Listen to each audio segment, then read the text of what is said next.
Good morning. आज का जो टॉपिक है वो है हीट स्ट्रेस का।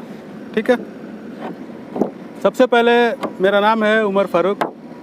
मैं इधर HSC एडवाइज़र है आपके साइट पे, मैं आपके साथ काम कर रहा हूँ। ठीक है, हिंदी अंग्रेजी के अलावा भोजपुरी बोलना आता है मुझे, समझ सकता हूँ और बोल सकता हूँ। उम्मीद करता हूँ कि सब किसी को हिंदी बराबर आता होगा। समझ में आ रहा है मेरी बात? ओके। तो सबसे पहले हम जानेंगे हीट स्ट्रेस कहते किसको हैं। किसी को आइडिया है हीट स्ट्रेस क्या होता है? कुछ मालूम नहीं है। लग रहा है ज़्यादा गर्मी लग रहा है, राइट। हीट का मतलब क्या होता है? गर्मी। और स्ट्रेस का मतलब क्या होता है? तनाव, यानी कि गर्मी का तनाव। अब इसमें हीट स्ट्रेस को समझने से पहले मैं बहुत ज़्यादा कुछ क्रिटिकल चीज़ नहीं बताऊंगा, बहुत ऐसा चीज़ नहीं बताऊंगा जो समझ में नहीं आए। सबसे पहले हम कुछ बेसिक चीज़ के बारे में बात करेंगे। हीट स्ट्रेस को समझना है तो कुछ बेसिक चीज़ें समझनी चाहिए हमको। तो उसमें दो ही चीज़ बताऊंगा, दो चीज़ आप जान जाएंगे तो हीट स्ट्रेस बराबर समझ में आएगा। सबसे पहला चीज़ है टेम्परेचर। टेम्परेचर कहते किसको हैं? टेम्परेचर तापमान को बोलते हैं।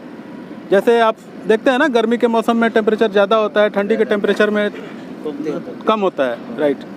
तो उसी तरह हमारा जो शरीर है, हमारा जो बदन है, उसका एक टेम्परेचर होता है। हमारे अपने शरीर का एक टेम्परेचर होता है, लेकिन इसमें क्या होता है कि हमारा जो टेम्परेचर है वो बिल्कुल फिक्स होता है, ना कम होता है ना ज़्यादा होता है। अगर ये कम ज़्यादा होगा तो हम बीमार पड़ जाते हैं। लेकिन एक स्वस्थ शरीर अगर हमारा है, जैसे हेल्दी हमारा शरीर है, तो हमारा जो टेम्परेचर है वो बिल्कुल फिक्स रहेगा। और वो फिक्स टेम्परेचर कितना होता है, किसी को आइडिया है? 98.6 फ़ारेनहाइट। ठीक है, या अगर सेल्सियस में चेक करेंगे हम लोग तो 37 डिग्री सेल्सियस होता है। तो 37 डिग्री सेल्सियस होता है, नहीं तो अगर फ़ारेनहाइट में चेक करेंगे तो 98.6 फ़ारेनहाइट बॉडी का टेम्परेचर होता है। वो फिक्स होता है, ना घटता है ना बढ़ता है। आप लोग कभी ऐसा नहीं सोचने का है कि गर्मी में ये बढ़ेगा या जाड़े में घटेगा। तो ये बात समझ में आ गया आप लोग को, टेम्परेचर समझ में आ गया। दूसरा चीज़ है क्या कि हमारे अंदर, हमारे शरीर के अंदर पानी की मात्रा कितनी होती है। सबसे ज़्यादा अगर कुछ हमारे शरीर के अंदर में है तो वो है पानी की मात्रा। तो पानी की मात्रा कितना होता है, किसी को कुछ आइडिया है? पानी की मात्रा जो हमारे शरीर में होता है वो 60 to 70% होता है, 60 से 70% तक होता है। तो दो चीज़ आप समझ गए, एक टेम्परेचर समझ गए, दूसरा समझ गए पानी की मात्रा हमारे शरीर में कितना होता है। तो 60 से 70% हमारे शरीर में पानी होता है। अब होता क्या है, हीट स्ट्रेस के टाइम में जैसे जैसे हम जब गर्मी के टाइम में काम करते हैं, डायरेक्ट सूरज की रोशनी में काम करते हैं, या फिर ऐसी जगह काम करते हैं जहाँ पे हीट सोर्स हो, हमारे साथ हमारे शरीर से पसीना निकलने लगता है। जब पसीना निकलेगा तो क्या होगा? पानी कम होगा, राइट। बॉडी के अंदर पानी की मात्रा कम होगी। तो अब जब बॉडी के अंदर जब पानी की मात्रा कम होगी तो टेम्परेचर बढ़ेगा। सिंपल सी बात है, पानी की मात्रा कम होगी तो टेम्परेचर हमारा बढ़ेगा, और टेम्परेचर बढ़ेगा तो क्या होगा? हमको चक्कर आएगा, हमको वोमिटिंग का टेंडेंसी आएगा, या फिर रैशेज आएगा बदन में, या फिर कुछ और भी कॉम्प्लिकेशंस हो सकते हैं हमारे को। जैसे कि आपको एक नॉर्मल सा उदाहरण देता हूँ, फ़ोन अगर ज़्यादा गर्म होता है तो क्या होता है? हैंग होता है ना। ठीक उसी तरह हमारा जब शरीर जब गर्म होगा तब दिमाग के पास जो सिग्नल जो मिलता है, हमारे शरीर से जो सिग्नल जाता है दिमाग को, वो सिग्नल मिलना बंद हो जाएगा, यानी कि हम हैंग कर जाएंगे। और जब सिग्नल मिलना बंद होगा तो दिमाग का जो कंट्रोल होता है ना हमारे शरीर के ऊपर, वो कंट्रोल ख़त्म हो जाएगा। अगर वो कंट्रोल ख़त्म हो जाएगा तो हम कोलैप्स हो जाएंगे, गिर जाएंगे। अगर नीचे ग्राउंड पे गिरते हैं तो छोटी मोटी चोटें लगेंगी। अगर हाइट से गिरेंगे तो क्या होगा? कुछ भी हो सकता है, पैर टूट सकता है, हाथ टूट सकता है, कुछ भी हो सकता है, इवन फैटालिटी भी हो सकता है, यानी कि हम मर भी सकते हैं। ये सब हो सकता है। तो इस चीज़ से बचने के लिए क्या करना है हमको?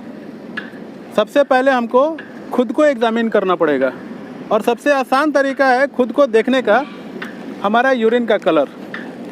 अगर हमारा यूरिन का कलर पीला होता है या लाल की तरफ जाता है तो हम इजीली आइडेंटिफाई कर सकते हैं कि हम डिहाइड्रेट हो रहे हैं। डिहाइड्रेशन का मतलब क्या होता है? पानी की मात्रा कम होना। तो जैसे हम अगर हमारा पेशाब का कलर अगर पीला होता है, यूरिन का कलर अगर पीले की तरफ जा रहा है, तो एक चार्ट है, चार्ट से हिसाब से हम लोग देख सकते हैं कि हम कितने डिहाइड्रेट हो रहे हैं। तो हमें क्या करना है? रेगुलर पानी पीते रहना है। 1 गिलास पानी यानी कि 250 ml पानी आपको हर दम पीते रहना है, हर 10 मिनट पे 15 मिनट पे पीना है। और याद रहे 1 घंटे में 1.5 लीटर से ज़्यादा पानी नहीं पीना है। उसके बाद हमारे पास कुछ आता है ऐसा ORS का पैकेट आता है, जिसको इलेक्ट्रिकल पाउडर भी बोलते हैं हम लोग। इसको हम लोग 1 लीटर पानी में मिक्स करेंगे, ऐसा पैकेट आता है इसके अंदर। हम लोग इसको 1 लीटर पानी में हम लोग मिलाएंगे, उसके बाद अच्छे से शेक करके उसको पीना है।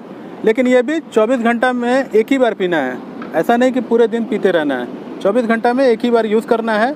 और ये कोई एनर्जी ड्रिंक नहीं है, कोई एनर्जी ड्रिंक नहीं है कि आपको इससे कोई ताकत मिलेगा। ये सिर्फ डिहाइड्रेशन को कंट्रोल करने के लिए ये इलेक्ट्रिकल पाउडर आता है, ठीक है। अब सवाल ये आता है कि कभी कभी हम लोग को धूप में ही काम करना होता है। बहुत लोग ये सोचेगा ना कि सब टाइम में तो हम रेस्ट शेल्टर में बैठ नहीं सकते हैं, हर जगह शेड हम लोग प्रोवाइड नहीं कर सकते हैं।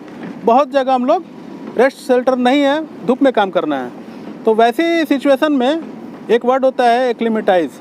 उसका मतलब क्या होता है कि हमारा जो शरीर है वो वातावरण के अनुसार खुद को एडजस्ट कर लेना है, उसको एक्लिमेटाइज बोलते हैं। यानी कि हम शॉर्ट टर्म में अगर काम करते हैं ना, शॉर्ट टर्म एक्सपोजर में हम लोग काम कर रहे हैं, थोड़ी थोड़ी देर के लिए अगर धूप में काम कर रहे हैं, तो हमारा शरीर जो है वो गर्मी के लिए अपने आप को एडजस्ट कर चुका है। तो हम लॉन्ग एक्सपोजर में भी काम कर सकते हैं, वो हैबिट होना चाहिए।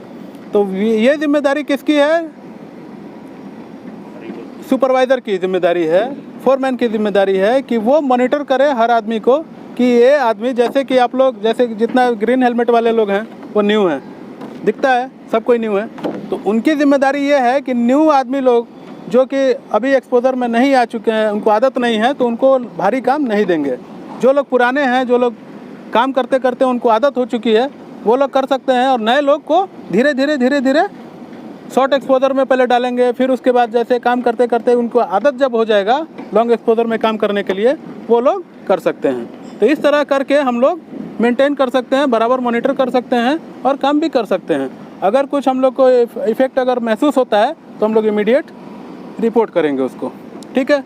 अब कुछ और भी चीज़ें हैं, जैसे कि साइट पे हम लोग वेदर को नापने के लिए कुछ इक्विपमेंट होता है, उससे हम लोग बराबर मॉनिटर करते हैं कि अभी टेम्परेचर कितना है, ह्यूमिडिटी कितना है, यानी कि हीट इंडेक्स। ये जो मेरे हाथ में है वो है हीट इंडेक्स का चार्ट, ठीक है।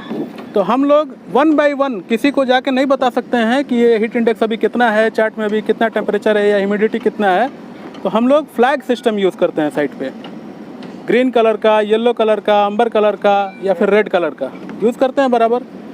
तो फ्लैग सिस्टम देख करके आप लोग को पता चलता है कि अभी टेम्परेचर कितना है। ग्रीन में है यानी कि 38 डिग्री सेल्सियस अभी है, 38 से ऊपर जाएगा तो येलो हो जाएगा।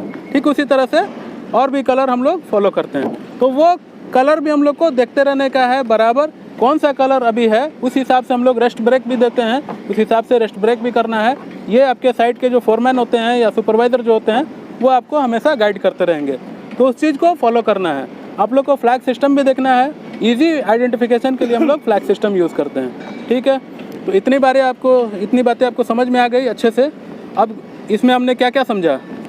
टेम्परेचर समझा हमने, बॉडी का टेम्परेचर कितना होता है, हमारे शरीर में पानी की मात्रा कितनी होती है वो समझा हमने, हीट स्ट्रेस कैसे होता है, पानी की मात्रा कम होगी, टेम्परेचर हमारा बढ़ेगा, उसकी वजह से हमको चक्कर आएगा। इतनी बातें क्लियर हो गई।